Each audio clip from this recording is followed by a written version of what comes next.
Hey, this is Rock Hard Caucus. I'm Justin. It's been a little bit since we recorded. I've been too busy going to work, So it's been, 20 days, Natalie, since we went to the Trump rally? Yeah. It's been a while since we've had a chance to record a new episode. But I'm here with my co-hosts, Evan, Stella, Natalie. Try to say hi at the same time. See if you can sync it up. That'd be cool. Okay. Hi. Hi. Very close. Relatively close. Yeah. I might edit it so that it's a little closer together even. Try to cheating. do it together and then do one where it's really far apart. So in the almost 3 weeks since we've recorded something, there's been a lot going on, but I think the most important thing that's been happening is the John Deere strike. The United Auto Workers have been on strike for about 2 weeks, I believe, and there's 10,000 people on strike. So this is a huge moment in the labor movement in Iowa. And actually, the most recent news I saw about this is that an agreement has been reached between UAW leadership and John Deere. So I guess we'll see what happens with that. But anyway, the four of us, none of us are in a union. We're not super qualified to talk about this stuff. So we brought a guest in, and this is someone who, if you've been involved with electoral politics in Iowa the past few years, you may already be familiar with him. I know this guy because he was a delegate for Bernie Sanders in 2016. He went on to do a little bit of work for the Green Party after that. I forget exactly what he did for the Kathy Glosson campaign, but he did work for her in 2018. But most relevant for today's discussion, he's a member and the former president of the UAW Local 74 in Ottumwa. Please welcome to the show, Chris Laursen. Hey, thanks for having me on, guys. Appreciate it. Thank you for spending some of your afternoon with us, Chris. Hey, no problem at all. We appreciate you helping us get our message out. Yeah, that's the goal here. So we read the Jonah Furman piece in Labor Notes to kind of summarize what's been going on so far. But Chris, since you are actually involved with this, can you tell us why the strike is happening? What's the deal here? Why are the workers upset with John Deere? Well, this has been a long time coming. Back in 1997, Deere and Company threatened to shut down facilities in Ottumwa and Ankeny. Basically, they gave all the people hired before October 1st, 1997, a good deal. They voted on a contract and approved it. But anyone hired after 1st of October, 1997 came in with a lot less wage, pension about a third of their predecessors. No post-retirement health care, different pay factors in their incentive plan. So, again, it's been a long time coming. The last time John Deere that we struck John Deere was in 1986, which was at the height of the farm crisis.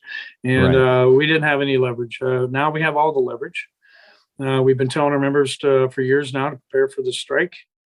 We're ready. We're embedded. We're manning these picket lines 24/7, rain, sleet, or snow.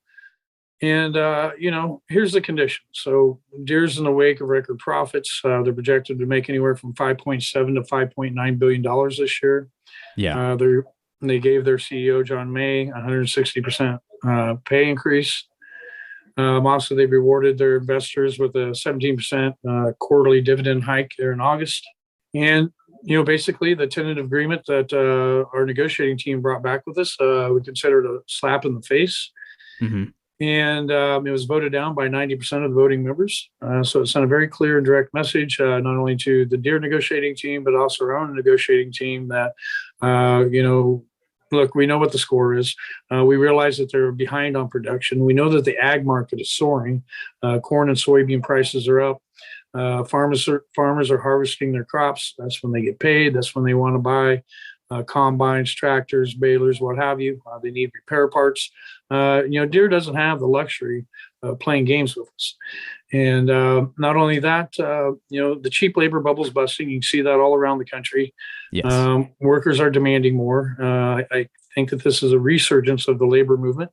And I know that UAW Deere workers are, proud to spearhead that and ready to take on that challenge. Hell yeah. You mentioned that you have all the leverage now, as opposed to back in the 80s, the last time there was a strike. What all goes into that lever ever? This is the most leverage you've ever had. Okay. And you mentioned that they're behind on production. Is there anything else that goes into that leverage? Yeah. So the leverage is, they can't say they're not making any money. They're not under financial stress. Like I mentioned, they're, projected to make about $6 billion in profits this year. They're staring down the barrel of an infrastructure bill that they're going to make a gob of money on. I apologize. No problem. You're fine. It's a nice ringtone. Yeah.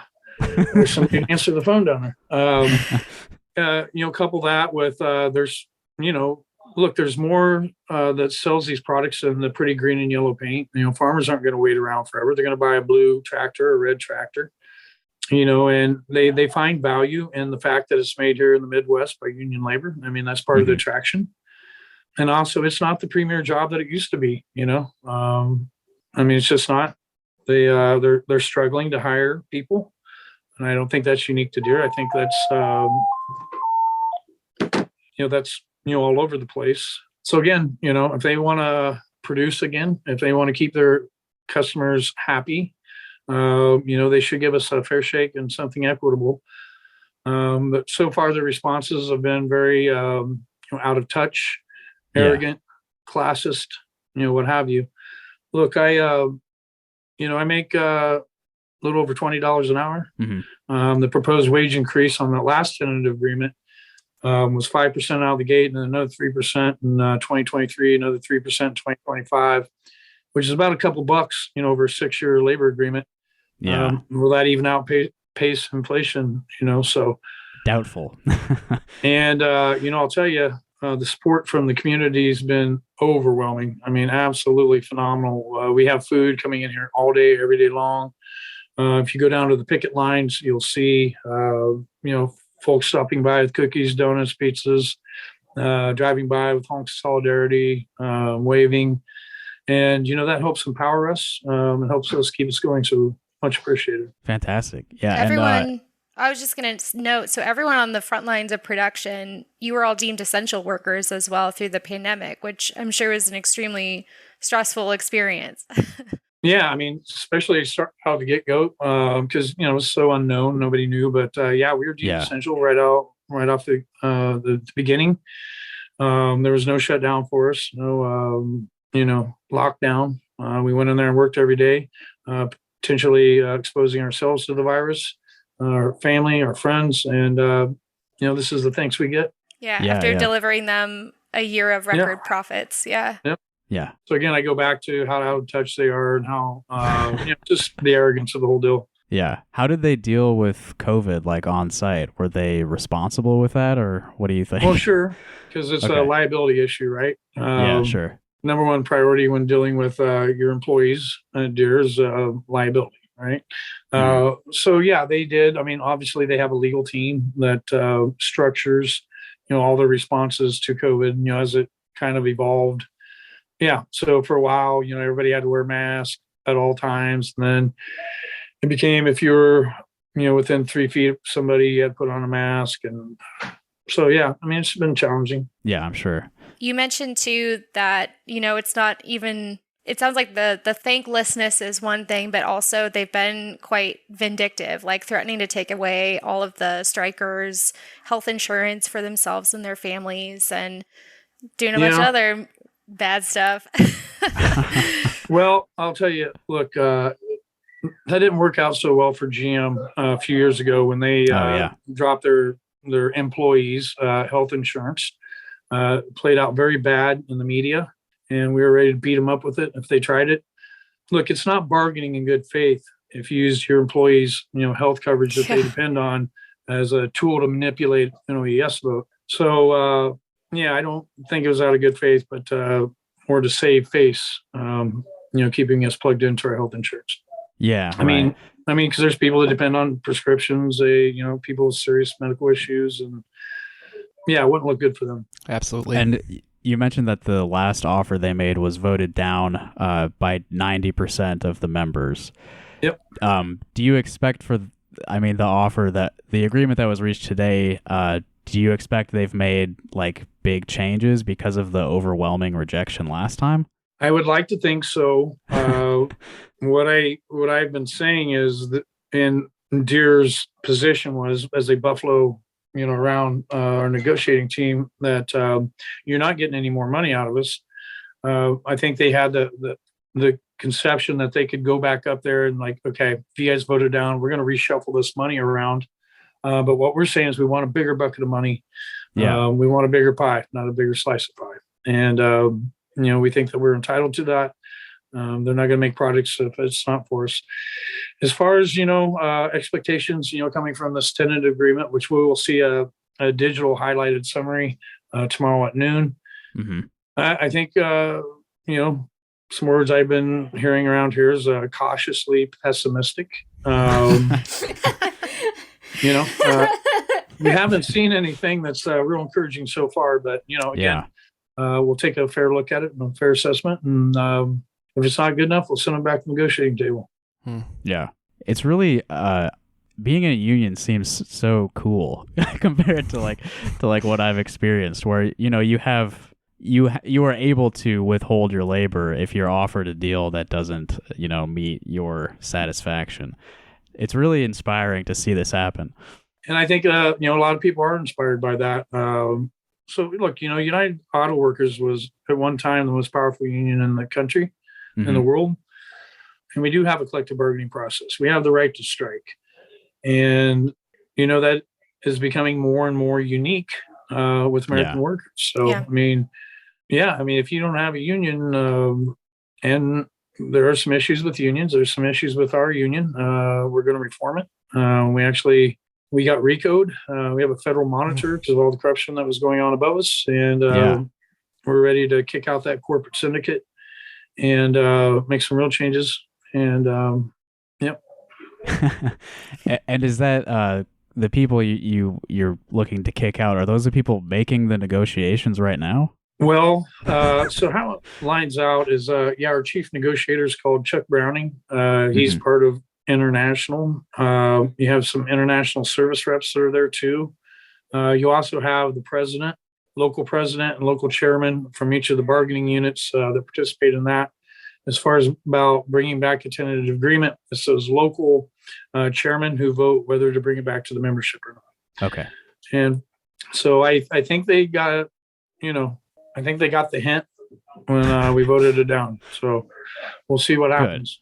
Good. Yeah. Do you feel like this is like a turning point in the sort of labor capital relations? Because like you said, it's sort of been a downgrade as far as the contracts you've been getting. They've been, introducing the 2-tier system. So do you feel like this is kind of a turning point where we might start to see better deals in the future for labor?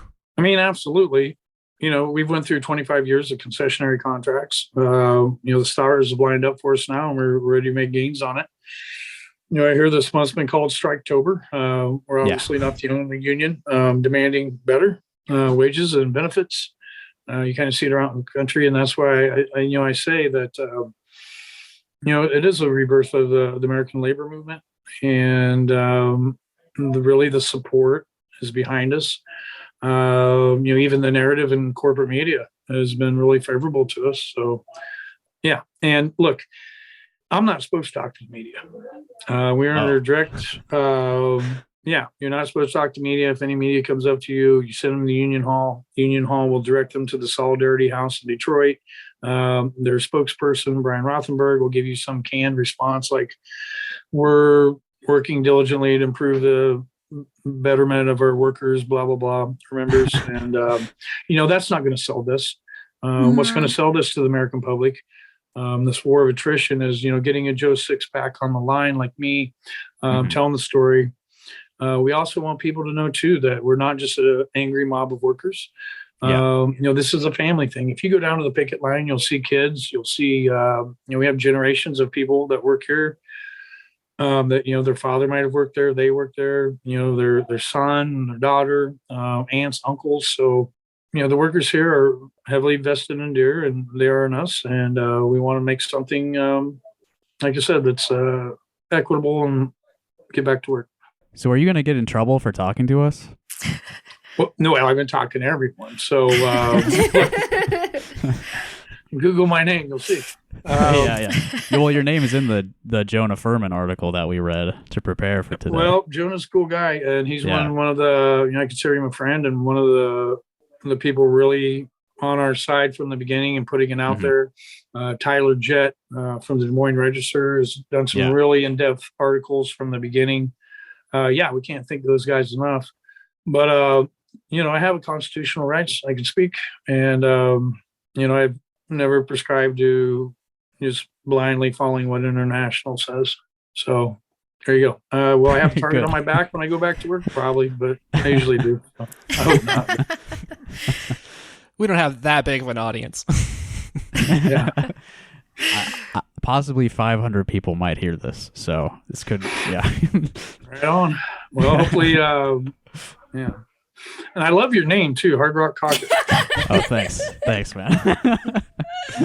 You guys are awesome. You guys are all out of Iowa City? Stella and I are in Iowa City. Evan and Natalie are over in Des Moines. I got you. Yeah. Cool. But we're all originally from Cedar Rapids, so we're kind of we grew up together. More Eastern focused, I'd say. Yeah. Yeah, well, it's important. And, after, I went through a little bit of a hard time too. The whole progressive movement, kind of came to an end at the Bernie, got cheated in another primary.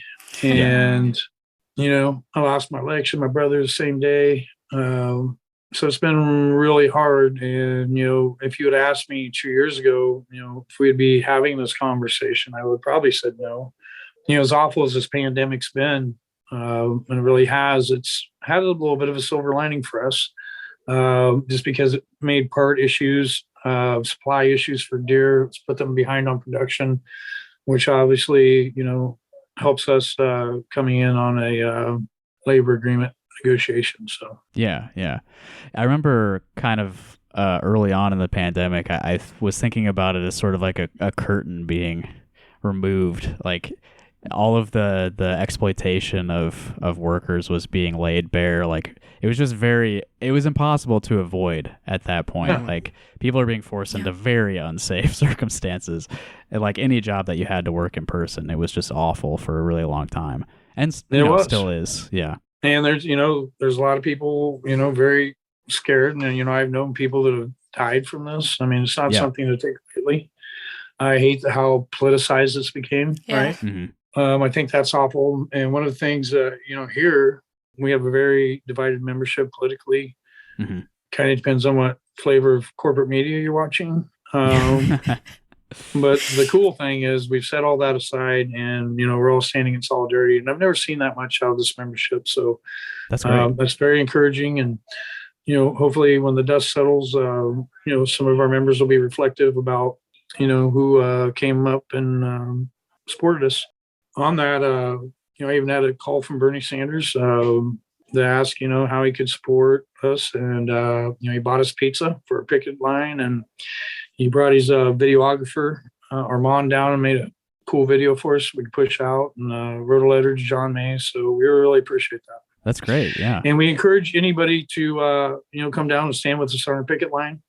We just hope that, it's more than just a photo op. To get a picture with a UAW strike sign. But have you been getting a lot of good photo ops though? Oh yeah, we've had some folks down here, and again, we've got facilities in Waterloo and Ankeny and Dubuque, and all around. So like I mentioned at the top of the show, I've been a little too busy with work to really like participate in any of this. But if I come out to Ottumwa, like what should I bring with me to help you guys out? Really, the best way. Come walk on the picket line with us. That's okay. Something don't cost you any money other than your gas money. Mm-hmm. A little investment in time, but as far as like supplies and stuff, we are really well supplied.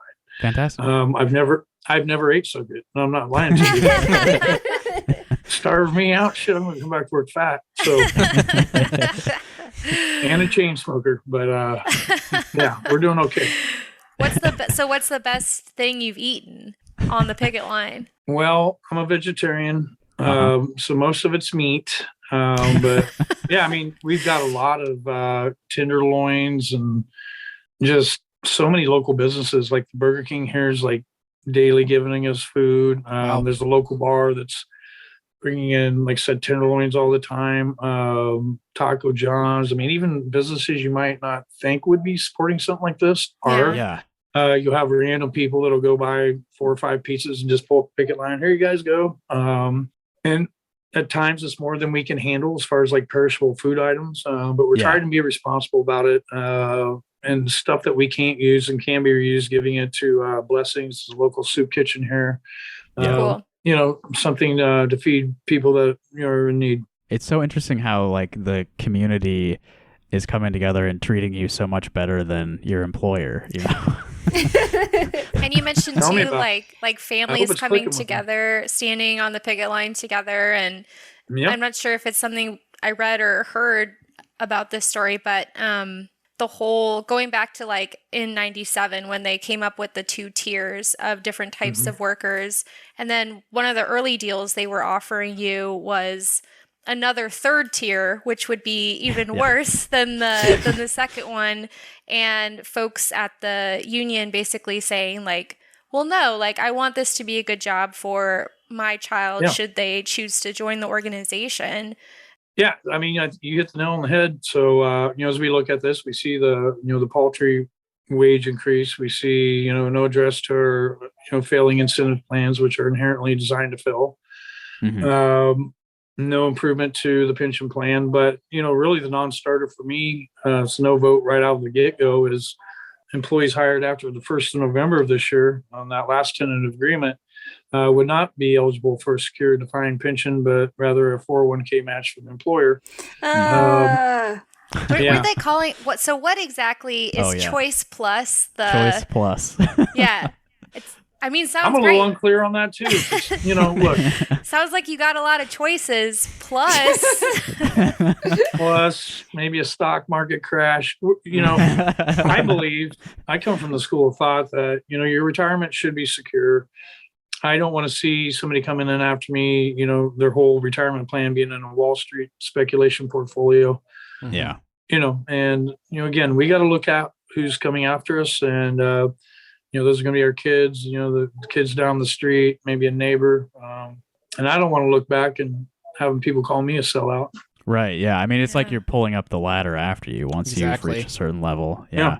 And there's been a lot of bitterness about what happened to us in 97. So I bet. Yeah. Well, that may have been, maybe that was the point, was to like foster a kind of bitterness between one level of people and the other so they don't band together this. It's not that bad anymore, but Deere did have the perfect divide and conquer strategy back in 97, you know what I mean? And they, again, think that they can do it again. And I believe that the membership is, if this is not a good contract for everyone, that they'll vote it down and, send them back to the table. Yeah. Strike's not over. Still striking. Right. Yep. I'm a little hung up on one thing. You mentioned Burger King and Taco John's have been providing you food. Yeah. Do you is that like the franchise owners, or do you think the workers are like going rogue and giving you food? Because it seems so like crazy for a business owner to be supporting you that much. Well, actually, right. So, the people they see coming in every day are the workers, right? Yeah, I guess their customers are you community. guys. Yeah. And that's just it. Let me preface it with this. What stimulates the economy, what creates job growth is when you put money in the hands of workers, right? They tried to sell this trickle-down economics. We know that's a bust.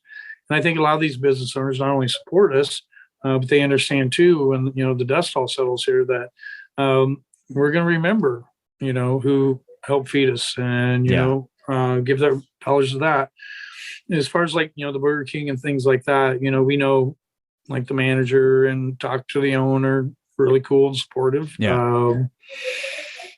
Again, I knew we'd get support, but just the amount of it, it's just been crazy. So I've been really inspired in like not saying that social media is reflective of people in general, but I've seen nothing but like positive comments about the strike, and it didn't used to be that way, like as far as commentary on unions, and it's been really inspirational to me. And I don't know, it's the best I've felt for a really long time. So I just like absolutely commend you for what you're doing. And I'm so glad the community's behind you. They are, and we feel it, and empowers us, to do what we're doing. So, we're very appreciative. Yeah. Well, you mentioned we talked about Deere trying to pull healthcare from striking workers. Has there been any other sort of? Sorry. They reversed that. Yeah. Yeah. Well, there was rumors going around that they were. That it would expire on the 27th. That's when they pay their premium for the next month. Right. But no, they didn't. They didn't respond to any immediate things, but they basically just said indefinitely they're keeping the healthcare insurance up. And like I said, they didn't want bloodied up from, pulling it away from us because it wouldn't work out well for them. But there has been some false information given out by Deere, I believe, as far as the healthcare. They're claiming that they pay $12 an hour per employee for healthcare coverage. Mm-hmm. And if you figure that up just over a 40-hour work week over a year's time, they're claiming that they spend about $24,960 per employee.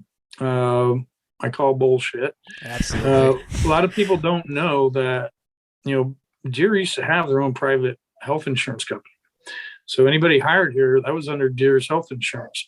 In late 2005, they sold that to United Healthcare, which is who we have now, for like $500 million in a stock exchange. So they're very heavily vested in United Healthcare. And I think, to get us to bite on that, they're giving $12 an hour for health coverage and to inflate like what our actual compensation is.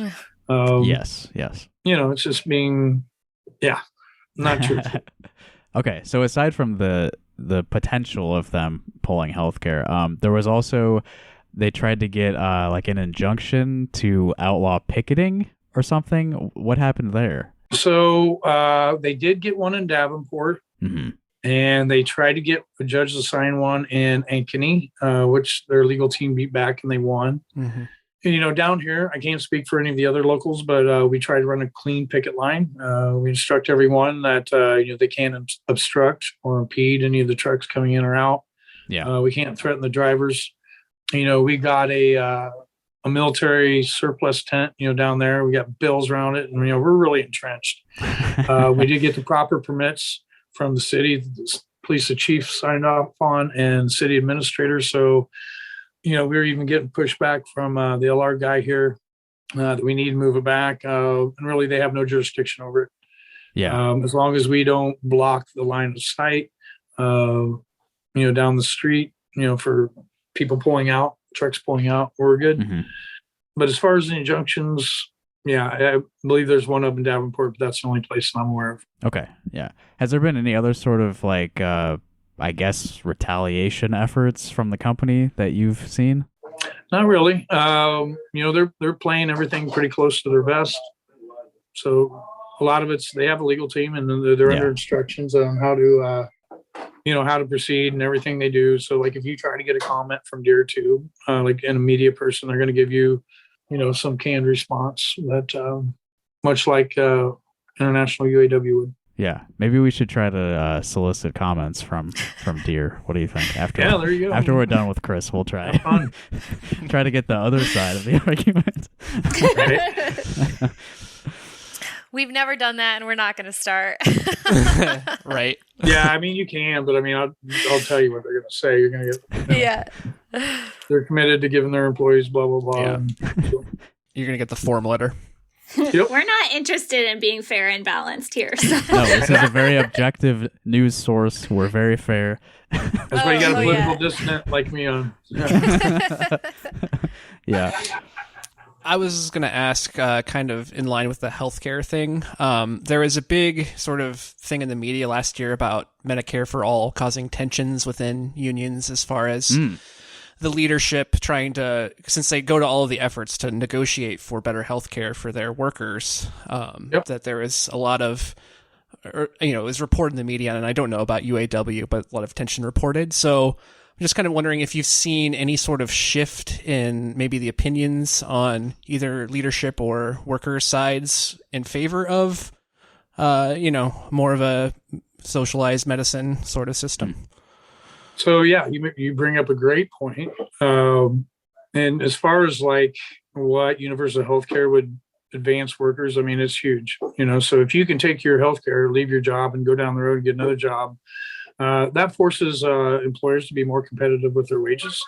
You're right too. Why would the international UAW, among others, be behind it? I can tell you that we passed a resolution at the 2018 Constitutional Convention in Detroit to support universal health care. But with our feckless leadership, they've done nothing with it. So, yeah, I mean, why wouldn't we be pushing to get a universal health care? That's one thing that we wouldn't have to bargain for. That would allow us, free us up to negotiate, better wages and pensions and things of that nature. Why? Your guess is as good as mine. But yeah, folks like me are still trying to push that issue. And I think, with our membership too, maybe there's a lot of misinformation. And it's easy just to throw that S word around, right? Yes. Yes. And as far as the catchphrase, I'm sure you guys have all heard it, but, we're like the only major industrialized country in the world that doesn't have some sort of socialized medicine. Yeah. But again, it's because we have a political system that's characterized by legalized bribery. And there you go. Yep. Yeah. We agree with you there. A feckless leadership not doing anything with like the platform or the Constitution passed by their members. I mentioned earlier that I was familiar with Chris because of the 2016 Bernie campaign, and that reminded me so much of the Iowa Democratic Party conventions of that year, where the delegates passed this like super progressive list of platform planks, and I don't know what their platform says now, but like I don't think they made any move towards, for example, legalizing all drugs. I was there when that happened. We actually had to wait till all the Clinton supporters went home. And we passed them out for fit. But platforms are about as useless as the paper. They're not worth the paper they're printed on. Right. That's what it seems like. Yeah. Some of us have followed that platform since he passed it. So. Me too. But the IDP was awful. We went to Pennsylvania. It was getting shut down. We were right down up front. The Iowa delegation was. And I remember seeing video of you. Yeah. Yeah. New York Times did followed me around for a day, and the day we did the roll call, the walkout. But literally, when Obama spoke, I sat up there with a no oligarchy sign, and the whole time, all 45 minutes, and it was a intense, weird experience having all these thousands of people looking at you. But literally, the DNC sent people down. They were like swarmy. Had one guy talking crap in my ear. They had people trying to knock down my signs. It was a surreal experience. Wow. But just goes to show you the lengths that they're willing to go to preserve their power. And, so we got a trifecta in Washington, D.C. right now, right? Democrats own both legislative chambers. They have the White House. What are they doing for labor? We still have a minimum wage that's been on the books since 2009. Why aren't we putting in a federal repeal to right to work?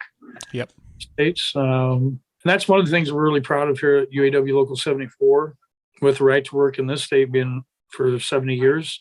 We have zero scabs. So proud of that. That's awesome. Yeah. Yeah. It seems like you've been making a lot more progress on the labor side of things. Do you plan on involving yourself in electoral politics much in the future?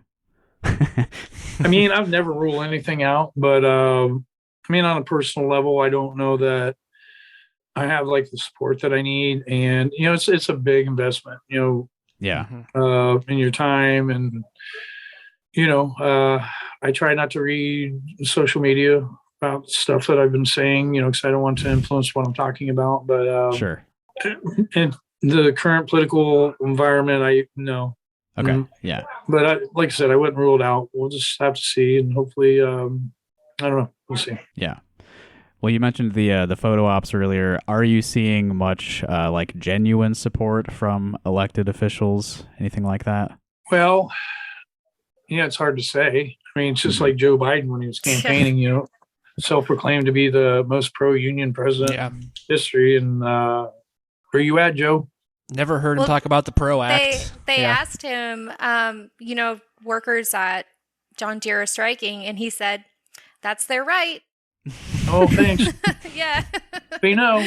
We do Great know. endorsement. Reaffirming your right there, which is great. Yeah. So they promise the world when they're campaigning and deliver on very little once they get in office. Yeah. Mm-hmm. So anyway, I appreciate you guys having me on the show. It was a pleasure meeting all of you, and hopefully someday maybe I can meet you in person. I've done a lot of organizing in Iowa City. I haven't got up there lately for much, but pandemic and different things have kind of put a hold on that. But I always loved organizing at the Vine. What a free venue. They had food and drinks. And you could always find somebody in Iowa City ready to play some music and get people out there. So yeah, for sure. Well, is there going to be a picket tomorrow in Ottumwa? Tomorrow we're going to have a big Halloween thing. So right at the picket line, there's a bike trail. We're going to have people dressing up and just kids coming by. We're going to give them a bunch of candy. So, sounds great.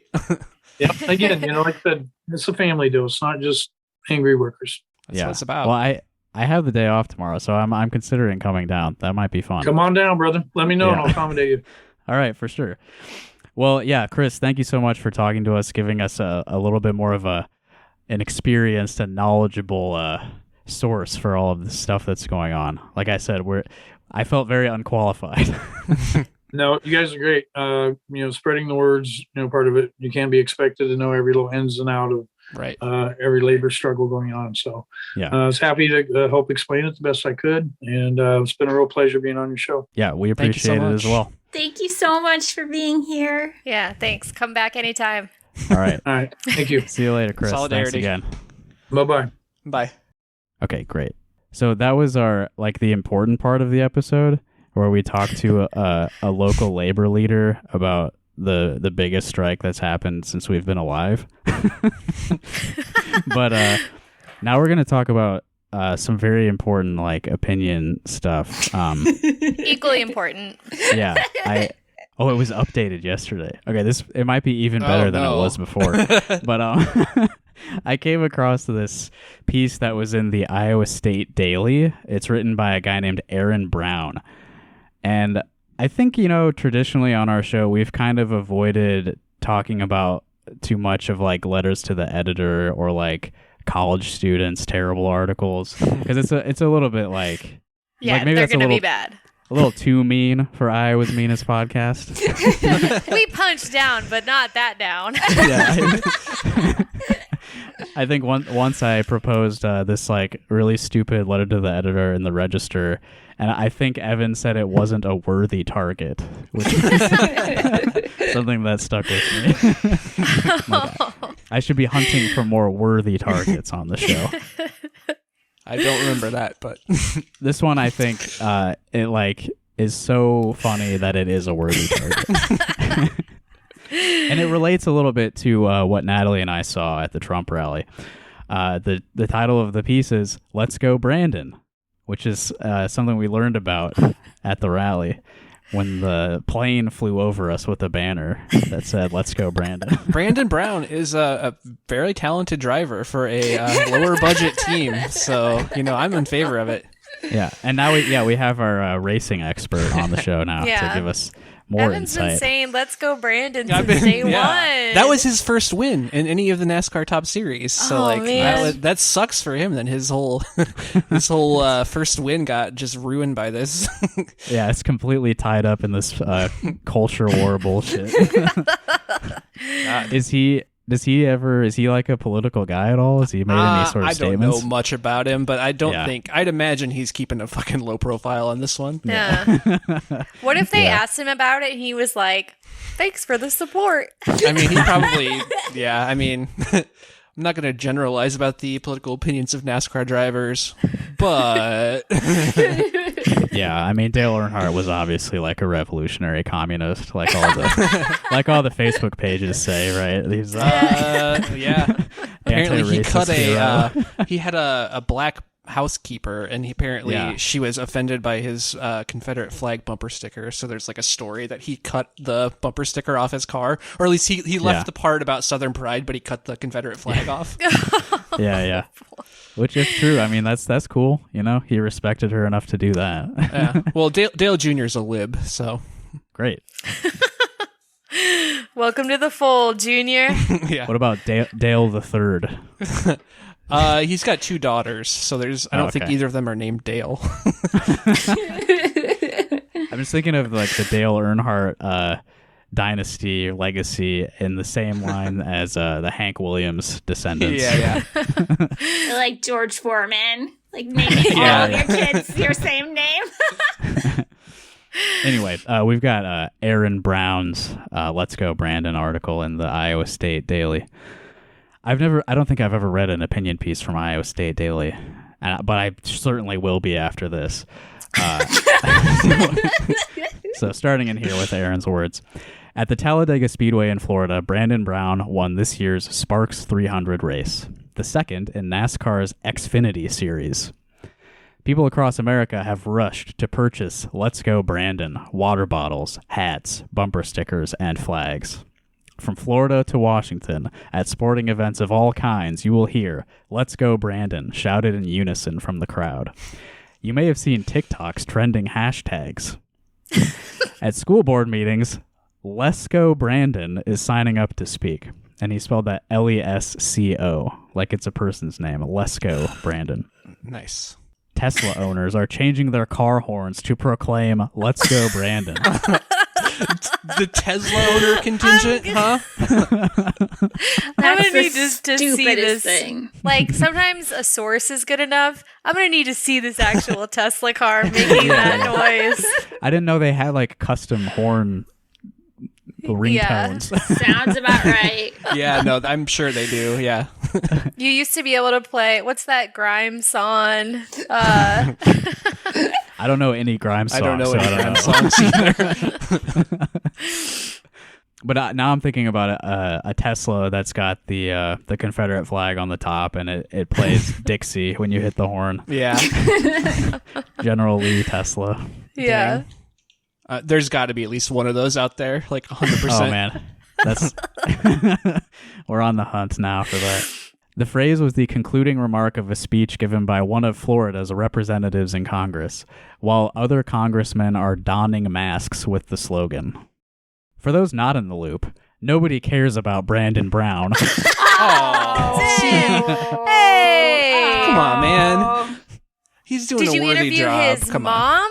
He won first place in the That's Sparks. right, yeah. It was the Sparks. It was the second in the Xfinity. Yeah, I don't know what that is even referring to, because it's the second race at Talladega that year. I don't know what that's referring to.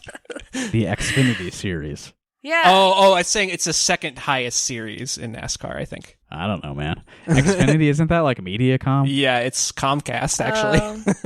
Does Comcast own Mediacom now? No, Comcast doesn't own Mediacom, but they have this whole Xfinity, like, internet service thing. Yeah. The only reason I know this is because I've watched, unfortunately, a decent amount of NASCAR in my day. So. Oh, and they tell you all about the cable Yeah, providers. of course. Oh, yeah. They pay for that name on the series, so you gotta hear about it. That's not cheap. Maybe I'm sorry to keep interrupting. I know, like, you're very excited to get through this letter. Maybe someday, if we get enough money on the Patreon, we can sponsor a race car. That's a great idea. Yeah. Well, there is that race car driver that shares my name. Yeah, Mhm. Justin So maybe- Comer. Yeah. Maybe Yeah, we that- could put an that's- ad on the hood of his car or something. Yeah, he's the That'd be only sick. one we could choose. Right now, we could do a Pinewood Derby car. Yeah, we could. So anyway, Aaron, he claims that no one cares about Brandon Brown. And I will note, they both have the last name Brown. So potentially they're cousins or something. Yeah, I think, what is the paper? The Iowa State Daily. I mean, did they fact check or do any kind of research to see if there is a familial relation happening? Like I Sounds mentioned. like a conflict of interest. Yeah, Yeah, they published this definitely. on the on the 28th, and it says at the top that it was updated on the 29th. So maybe there will be like that kind of disclaimer at the end. Yeah. But I'm not going to skip. It is typically the Iowa State Daily's policy that angry third cousins cannot cover stories about their distant relatives. No one cares about you, Brandon.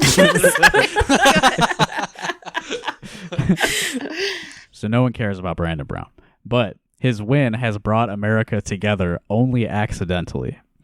People across America have been chanting, "Fuck Joe Biden." But he doesn't spell out fuck. It's F and then 3 dashes.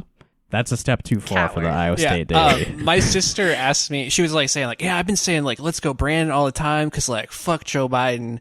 And I'm like, and she's like, yeah, there's all these good reasons to hate Joe Biden. I'm like, I agree, but like people are going to get the wrong thing from that. Because like she thought it was like some like leftist thing to say, let's go Brandon. I was like, no, it was at a NASCAR race. It was at a NASCAR race. Yeah. Horseshoe I think theory. the leftist equivalent is fuck Joe Biden. Yeah, just fuck Joe Biden. Just keep it simple. Yeah, keep it classic. Yeah. Well, he says that people have been chanting "fuck Joe Biden," just the uncensored slogan, at sporting events for quite a while now. When being interviewed by NBC reporter Kelly Stavist, the crowd behind Brown was expressing their love for our dear leader. Yeah. Oh, yeah. And this is Talladega, which is in the heart of Alabama.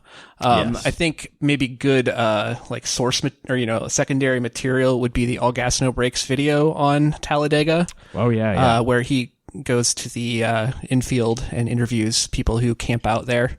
Yeah. It's a good one. Yeah. I also interesting crowd there. While we're on the subject, the last Channel 5 video about the Uhuru March for Reparations is incredible. Incredible, yes. Yeah, they're putting out great stuff right now. The NBC reporter could not handle the truth and decided to lie. Her lie was so futile.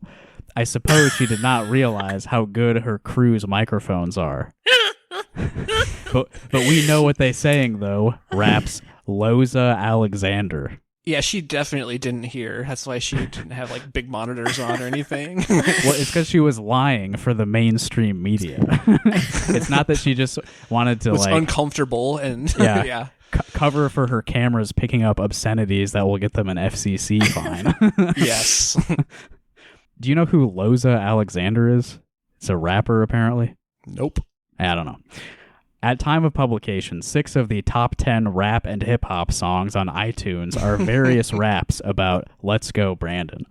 The top 2 songs over all others are Bryson Gray's version and Loza Alexander's.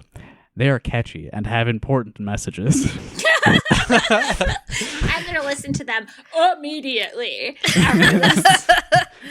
Yeah, it's giving a lot of credit to people who are just hijacking the fucking algorithm. Yeah, I don't think it's hard to get at the top of iTunes anymore. No one's buying like music on iTunes now. Right, only the kind of old people who would care about Let's Go Brandon. And then this it's dude, a bunch apparently. of Republican boomers. Yeah. But I would say Ghost Boys, The Signal is still my favorite rap. I guess we'll listen to that later. If you, not to body shame him, but like if you look at a photo of the guy who wrote this article, he looks exactly like the Midwestern white guy who loves rap. Yeah, he's got an egghead. I think another reason I don't feel so bad about talking about a college student's article is that he looks like he's in his 40s. So I think this is an adult who's getting a degree later in life, which is fine. He's just expressing his like dog shit opinions and terrible writing in the paper. I don't know. There's always that one kid on your dorm floor who looks like he's 55. I think being a young Republican automatically ages you at least a decade. Oh, yeah. Yeah, that too, maybe. Yeah. Despite Gray's song being more popular than any song by Adele, Walker Hayes, or Ed Sheeran. Come on, man. YouTube Stop has kidding yourself. banned his rap. Who's Walker Hayes? I don't fucking know, man. Sounds like a country singer. I don't know. You ask questions, they start banning, raps Gray. You might not be a fan of rap, though. Swamp Johnson, Forgiato Blow, and Edison have you covered with I think you should leave skit where Tim Heidecker is just making up names. yeah, from the Colgate hour. Swamp Johnson. Yeah. And the Forgiato blow. Well, those three artists, they have you covered with banjo, rock, and EDM versions of Let's Go Brandon songs. My Banjo. favorite. How about all three, man? Swamp Johnson, the banjo player, the famous banjo player. We've been saying this a lot lately, but Natalie, all the stars are here.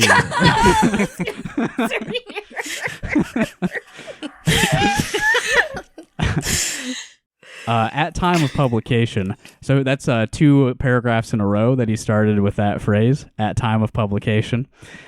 You won't be able to find a response by NBC. It's rare for the big media to acknowledge trends so cringe to them, yet so based to others. Oh my God! Man. No! The dichotomy of based and cringe. No! I can never say based again. This is the last time. Can you imagine, like, the director of communications and PR for NBC coming out and being like, we realized it was just too based. Too based to some. They have like a program that they run it through, and it says this is too cringe or too based. Ding, too cringe. Yeah, you're right. It has to be cringe, actually. Oh my God, outlets that's only post cringe. so embarrassing for him. Oh my God, what a loser. If you listen to our show and you live somewhere where you can get a print copy of Iowa State Daily and like you can see that in print, I would love a copy. Reach out. So please. cringe. Oh my God. Yeah, because like the media has a really big problem. Like NBC has a really big problem printing cringy shit. Let's Go Brandon is not merely a chant to secretly condemn the president with approval ratings lower than crooked Nixon. The slogan is a proclamation that you are aware that big media lies, has lied, and will continue to lie. Nowadays, 90% of media is owned by just 6 corporations. There's a link there going to a businessinsider.com article. Nice. Business Insider. Which one of the 6 owns Business Insider? Exactly. Is it the same one that owns us? Side note, I know you saw this, Evan, but George Soros is now funding Iowa starting line. I love that. Oh, it's so funny. Fighting that disinformation. I mean, I'm all for it. Famously. Let's Go Brandon is the reply when the media blatantly lies to your face. On Tuesday, CNN finally mentioned the trend for the first time, criticizing somebody for wearing an LGB mask. And that's not lesbian, gay, bisexual, it's Let's Go Brandon. Wow. I said that was my editorial there. I was Editorial aside. That's a deep cut. Like, someone is not going to know that's what Yeah, it means. absolutely. I thought it was... They're That's going what to just you're saying. think It's like a secret turf. signal. It's like Yeah. you're in a secret club. Yeah. Yeah. Oh, yeah. I was like, LBJ? It's Trans exclusionary. for turfs. Yeah, it's for turfs Yeah. only. Adding fuel to the LGB fire, CNN pretended some serious event had transpired. They, of course, portrayed Stavist, that was the NBC reporter, as an innocent reporter who couldn't clearly hear what the NASCAR crowd was chanting. I always get amused, but also annoyed, when conservatives and progressives criticize each other for doing what they themselves just did. Yeah. Blatant hypocrisy. Yeah. I find Got it 'em. amusing while also finding it annoying. The cringe-based dichotomy at play again. Very easy sentence to follow there. I definitely know what he was talking about. You'll find the same people tweeting, "Fuck Donald Trump." Again, it's censored. And he even says here, censored for publication. and then tweeting how "Let's Go Brandon" is an attack on the nobility and honor of politics. Who Let's is not get doing started that? on how ridiculous that last phrase is. Yeah, I mean, I guess probably it's just some MSNBC libs. Yeah, they've never heard the F word before, or never heard someone criticize the president other than Trump. Yeah. Well, you know, that lady we talked to who explained "Let's Go Brandon" to us, she was like, I don't like using language like that. But it's the only way you can get them. We can get them to listen to us. And I was like, yeah, for sure. Totally. Yeah. Listen, if you're listening to this, Aaron, I have no problem with the F word finding stronger purchase in politics in recent years. I think... I don't know. I think it's a little bit peppermint for me. Yeah. I mean, we're talking about people who are like willingly subjecting millions of people to a horrible life and a horrible death. Like, I don't think it's a big deal to say fuck them, you know? On the other hand, Beto O'Rourke started saying swear words, so like then maybe it's not really that cool anymore. Right. Well, that's the thing. It's like not. over. It's not even like particularly shocking.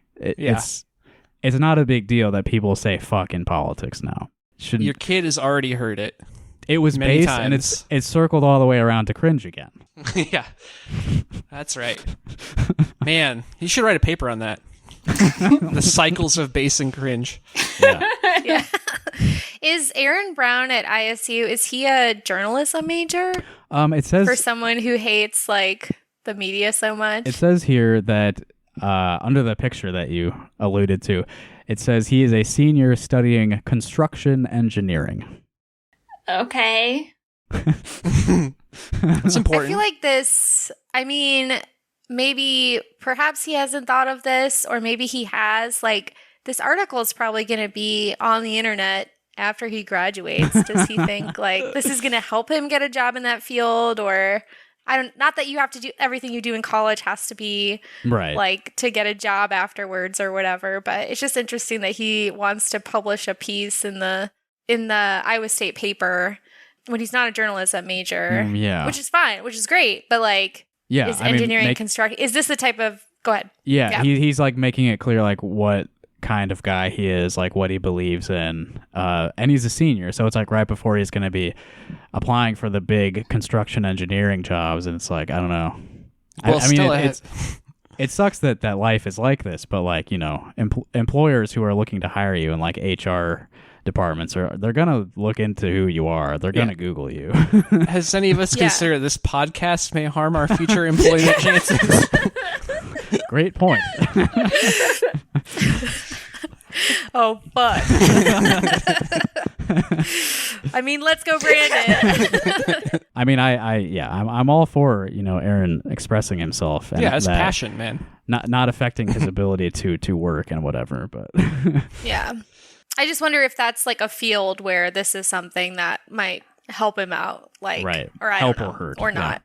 And we should talk to Gavin about whether, like, how he feels about all the stuff he put out in Iowa State Daily when he was a journalism student. I think, I wonder if he's embarrassed by any of his student pieces. Anyway, what does LGB signify? Let's Go Brandon is what people chant when they are sick of hearing Biden go into old man ranting mode about vaccines. As opposed to when Trump goes into old man ranting mode about vaccines. Let's Go Brandon is the phrase people shout when they don't want Biden to take away their guns, their cars, or their jobs. Take away their cars. He loves cars. Yeah, he loves big old cars. Yeah, his dad drove one. He drove it really well, according to him. He was a hell of a car driver. Oh, yeah, there's going to be electric Camaros and shit. Joe Biden's all about cars, man. I thought he wanted us all to take the train every day. Right. Okay, yeah. He's a train guy. There's, two wolves inside Joe Biden. The train guy and the car guy. Let's Go Brandon is a complaint against Biden for causing monetary inflation, devaluing the dollars in your pocket. Let's Go Brandon is what you yell when you're angry at Biden because the federal government lies, cheats, and steals, but want to refrain from vulgar language. Stupid. Wow. Let's go Brandon is what you holler when you don't want your children to be taught racism at school. I like that he broke out the thesaurus for, like, what do people, like, yell, exclaim, holler? Who? There was what do people chant? What do people shout? Complaint, yell, and now holler. And he's still got 2 more of these. So let's see what other words he figured out he could use. He is right that all of those examples, Let's Go Brandon, is shorter than all of the... True. Like, I hate inflation, Joe Biden, and you are causing it. Like, Let's Go Brandon is Very more true. succinct. Yeah. Let's Go Brandon is what you yell when what you really want to yell at Biden is, get your hand out of my pocket. Let's Go Brandon is a general condemnation of the progressive statists on the political left in America. And those pauses were me doing scare quotes. Yeah, progressive statists and on the political left in America. I don't know what the scare quotes mean exactly. Like, I think we know who he's talking about. I don't know. And the last one, Let's Go Brandon is a populist cry for unity as the state attempts to exert more control over our lives and take more of our stuff. Wow. I am so sick of no one knowing what the fuck the word populist means. It's banned from the lexicon until people can learn. No one wants any of your stuff, Aaron Brown. I promise you. Let's Go Brandon is a cry for unity. That's the best one. Like, what? Okay. I mean, I think it would be awesome if we could all unite against Joe Biden, but I think we hate Joe Biden for very different reasons. Let's get that horseshoe theory going again. And the shit you're crying is explicitly not a call for unity. It's very much the opposite. Yeah, actually, never mind. The media will continue to lie to you. Now wait for it. This is great. Project Veritas continues to expose the motives of media executives via leaked video and audio. The media will lie to you, but not Project Veritas. Yeah, they do not lie. Never lied. They have truth right in the name. Who got sued for lying? Several times now, I have seen news organizations take footage from totally different places and pass it off as somewhere else to hype their story. What? Citation needed? Can anyone translate? I don't know what he's talking about. Well, like they took footage from somewhere and put a different like text underneath it? I really don't know. There's no links here to make it clear what he's talking about. Can you read it again? Yeah. Citations. But for context, when he said Project Veritas, that is a hyperlink that goes to projectveritas.com. So in case you were wondering what that is, you can just click right on the name. Okay, let me read the sentence for you again. Several times now, I have seen news organizations take footage from totally different places and pass it off as somewhere else to hype their story. Is he talking about stock photos? Oh my God. Yeah, the only thing I can think of is, do you remember when the Trump campaign ran that ad of like people jumping over what was supposed to be the US-Mexico border fence, and it turned out to be like a completely other place in the world? Yeah. That's the only... Yeah, I don't remember the details, but yeah, I remember that. I know that's not what he's referencing, but... No, because that would be from the Trump campaign, which is all truthful. It's not like the media. Not like the media. I'm just saying, like, I'm finding it amusing, but also annoying. It's bordering on cringe for me, but it's still a little based. Just a little bit based. I feel very unified with you guys right now, though, so maybe there's something to it. Let's go, Brandon. Yeah, let's go, Brandon. We shout it when we feel should that reclaim way. it. Yeah, we should reclaim it for leftists. This is our populist cry. We're taking it back, like how feminists we can say bitch now. Yeah. Like, Yeah, we can say let's go, Brandon. Does that permission also extend to male feminists, Stella? There's no such thing. Oxymoron. Yeah. Okay, this next sentence is, I know we've been making a lot of jokes, but this is unironically based, okay? The state will continue secret experiments on you. And Secret Experiments is a link to an archive.org page with a bunch of documents about MK Ultra. Hell yeah! That's the first thing I thought of when you said that. Yeah, me too. Oh my god. I like it. I thought it was going to be the Dr. Fauci puppy torture experiments. Yeah. No, just as easy as he can be based, he can also very quickly turn to cringe. The next sentence is, a third of your money will continue to be taken, and that is a link to usdebtclock.org. Oh my god. I love that website. It's just so fun just sitting staring at it. Like, damn, that's a high number. Oh, that's even a higher number. Wow. In total shock. Like, my God, how will we ever pay this down? My heart is pounding. Definitely not by taxing anyone. Definitely not by taxing anyone. It's funny you say that. It's either by sales tax, property tax, income tax, some other tax, or as always, inflation. The incremental devaluing of your money as the Federal Reserve magically creates money out of thin air. Okay, that's based, though. What the Federal Reserve is doing is based. Is that what you mean? No. The taxes are based. Oh, the Federal taxing Reserve is is still, they're still in the pockets of the capital, but... Which is pretty fucking cringe, if you ask me. That's cringe, you're right. Yeah, well, maybe, we can reach an agreement with libertarians about the Fed and say, modern monetary theory. And the Fed, it's so cringe. The state will continue to spy on you. This is, of course, a link to Edward Snowden stuff. And more tell you how to live your life. Unfortunately, no link there. What will we do? Yeah. How are they telling me? What are they telling me to do? Our civil liberties are being robbed, raps Omar Shabazz in his version of Let's Go Brandon. Oh my god. Why do folks not like Biden?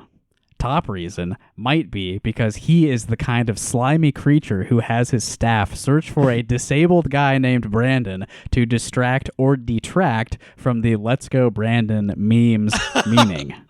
Are you saying there's a conspiracy that Joe Biden just found some guy named Brandon in a wheelchair and then he's using him to deflect? I have no idea what he's even talking about. That's pretty fucking smart, honestly. Joe Biden should do that. Have you seen anything about this disabled guy named Brandon? Anyone? What news does Aaron consume where he sees this crazy shit? Yeah, Jesus Christ. Maybe that's where everything's like a different, different stock photos and stuff from different sources. Yeah. How great would it be, though, like the next State of the Union, Joe Biden walks up there and there's like a disabled... God, what do Americans love? Like a disabled veteran small business owner named Brandon, and Joe Biden's like, I think I speak for the country when I say, let's go Brandon. Let's go Brandon. Yeah. Anyway, he said that was the top reason that people might not like Joe Biden. That's the number one thing that's pissing everyone off about Joe Biden, is that he found some disabled guy named Brandon. Jesus. He's trying to ruin our meme. Yeah. What the fuck? How did he refer to him? Like, what was exactly the copy? He called him a slimy creature. Oh, not Joe Biden, the man with the disability. All he said was he called him a disabled guy. Oh, okay. Yeah. I mean, I do hate it when Democrats just pig pile into stupid culture war bullshit. So, I mean, yeah, he's got a point if that is a thing that actually happened.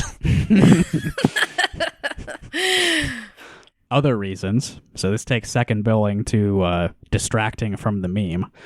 Other reasons include trying to take your money. You know, that we all hate that. Causing massive unemployment or pulling out of Afghanistan. He couldn't pick the last. Yeah, he's having a hard time making up his mind what the biggest thing is. Okay, number one, though, is like a fake thing. So just get rid of that one and move the others up. Yeah. People chant LGB because Biden caused supply chain shortages, but wants to take credit for fixing them. Perhaps it's because people know that every job the government creates is a job destroyed in the private sector. Oh my God. That's very sound. Very sound theory there. It's really a one-to-one kind of relationship. Certainly, people also dislike Biden because he is increasingly senile but lacks the courage to resign. At the end of the day, Biden is too incompetent to be legitimately blamed for all the sinister things happening. You gotta backtrack here, man. What are you so upset about then? Yeah. I would maybe argue that, like, if he's that senile, it's not a question of whether he has, like, the courage to resign, but even, like, if you're so senile, like, when you reach senility, like, you wouldn't, it's not a question of courage. You don't think you need to. How do you even know? I don't know. To resign. Yeah. You don't know. You think you're doing a great job. Personally, I think there should be an IQ, not that IQ means anything, but there should be an IQ cap for any sort of politician. Like, let's say not over 110. Because I think stupid people, or not stupid people, average people, it's just in the interest of anti-elitism, Yeah. Well, I think that, like, if you know what your IQ is, you should be barred from public office, because that means you are either like a rich kid who went to like super prestigious schools, or you're just a weirdo narcissist who wants to know how smart you are. Yeah, Mensa guy. Objectively. Yeah. Yeah. So I don't know what my IQ is. So I think I can fake. represent the common man much better than someone with a fake number 180 or whatever. Yeah, a racist number as well, right? Yeah, I mean, there is the color of your skin weighs very heavily on the IQ number. It's like white is like plus 100 just right there. If you passed a bar exam, then you're also out. Out. It's so fake. One time I had someone, like, sincerely at my place of employment ask what Hogwarts house I'm in. And that's what it reminds me of. What are you talking about? That's not real. I was just like, what the fuck? Like, that's the thing that I would just know. That's what I feel like IQ is. What'd you come up with, though? Yeah, which one did you say? I said, I don't know. I'm a Hufflepuff. It's fine. Yeah, I think if I was asked, that is the cutest name of a house. Yeah. Aren't they supposed to be like the simple folks? Yeah, they're not too smart, not too brave, but not evil. Yeah. Did you see the tweet that's like, there are 4 kinds of children: smart, brave, evil, and miscellaneous? Yeah. I think if I was asked that in like an office environment, I would say Ravenclaw, which implies, I think, that you're like introverted and don't want to talk to them anymore. Yeah. At the end of the day, Biden is too incompetent to be legitimately blamed for all the sinister things happening. He can barely answer simple questions in a town hall meeting and struggles to read a long sentence off of the teleprompter without mumbling. True. But if he's not willing to resign and move to the nursing home where he belongs, then he deserves some criticism. Okay, I don't think a president is really going to end up in a nursing home. Right. I don't think he's quite that far yet either. Yeah, he's got a lot of money. I don't know if you know Pretty that. sure he'll have like 12 home health aides. Like, he's not getting sent to like... Yeah. Wealthy people who own mansions in Delaware typically don't get tossed in the old folks' home. The dishonest people throughout the ranks of the national media deserve some criticism too. Let's go, Brandon. And then you can imagine a mic drop there. That was awful. That's the piece. Isn't that awesome? Man, that's so good. And there was one comment. It said it was updated, but they didn't like note any updates through the article, so I don't probably know. edited out some racism. There's one comment, though, from Seymour Trout, who I think is just some local crank who comments on every Iowa State daily paper. Angler, local fisherman. Seymour Trout. I'm pretty sure I've actually seen Gavin talk about this guy, Seymour Trout. And Seymour said, "Well said." Thank Thanks, Seymour. Big fan of this article. Oh my gosh. That wouldn't fly at University of Iowa. Well, they did have that one guy writing articles for them, that like 30-year-old guy. He said, like, fuck them kids. It's okay if your kids die. Yeah. I forget the guy's name, but he, like, I think they fired him last summer or something. But yeah, they're mostly libs over there at the Daily Iowan. Well, yeah, I would like to just sort of, even though we haven't been paying close attention to the local elections, I do want to repeat the endorsements of the Des Moines Defender and the Des Moines Mutual Aid people and all that, and say that if you are in a ward that's voting for these people, you should vote for Indira Shoemaker, Brandy Weber, and Justin Lewis. I think that's sound advice. Agreed. Consensus picks. Yeah. If you're in Iowa City voting for city council, do not vote for Jason Glass. Yeah. Do not be fooled because he plays the saxophone. Yes. He is not cool. Yes, take it from us, local saxophone experts. We do not consider Jason to be one of ours. Mm-mm. No, he is co-opting the image of the saxophone for his own political gains, much like Bill Clinton. Oh, no. And you know how that worked out for everyone. Yeah. This has been a labor-heavy episode, and you know that Bill Clinton was a disaster. So Google don't be fooled. Jason Glass, Jeffrey Epstein. Yeah. And if you're in Coralville, High Win is also, she's cool. She's running for her seat again, even though she just won the seat in a special election a year ago. She has to run again. I do think she's cool enough to vote for, so that's the seal of approval from me. High Win for Coralville City Council. And if you live in Cedar Rapids, don't fucking vote for Brad Hart. Goddamn. I think, also don't vote for Tiffany O'Donnell. But don't vote for that weirdo guy either. Yeah. Just don't vote. Yeah, I mean, Yeah. probably vote for Amara Andrews, but I'm not like super impressed by her either. But of the options, she's certainly better than the others. You're advocating for the lesser of evils? That's if you want to vote. If you want to vote. But Okay. keep in mind that the mayor of Cedar Rapids is not a particularly important seat. So Right. yeah, I do think Tamara Marcus is cool. She's running against incumbent Dale Todd. So I will say she's pretty cool. She's been like a climate activist for a long time. So I do think she's worth filling the bubble in for. I think Amara Andrews or Tiffany O'Donnell would call the National Guard if there was a derecho. So yeah. Tiffany O'Donnell is like also like pretending she's not a Republican, but she's super conservative. Yeah. But my personal prediction, Tiffany O'Donnell's probably going to win that. Just as she's news got anchor. the TV lady thing. Yeah. We love TV ladies here. We know how powerful the TV lady trait is. In Iowa. Yeah. I'm always wrong at predicting, but I am going to go out on a limb and say it's going to be Amara because I think she has the most donations. She took the most donations in. She does seem to have the most grassroots support, but yes, it is a very off year for elections, so it kind of depends on who actually votes. Mm-hmm. One other thing I guess I should acknowledge, I was wrong about the redistricting thing, okay? I'm very ashamed of myself. I was wrong too. Shout out to Laura Bellin.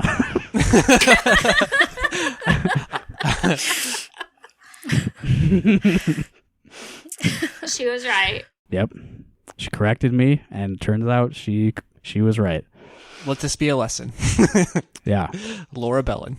Never again will I ever she's in the shit, talk about a bunch of shit I don't really know anything about and make bold claims.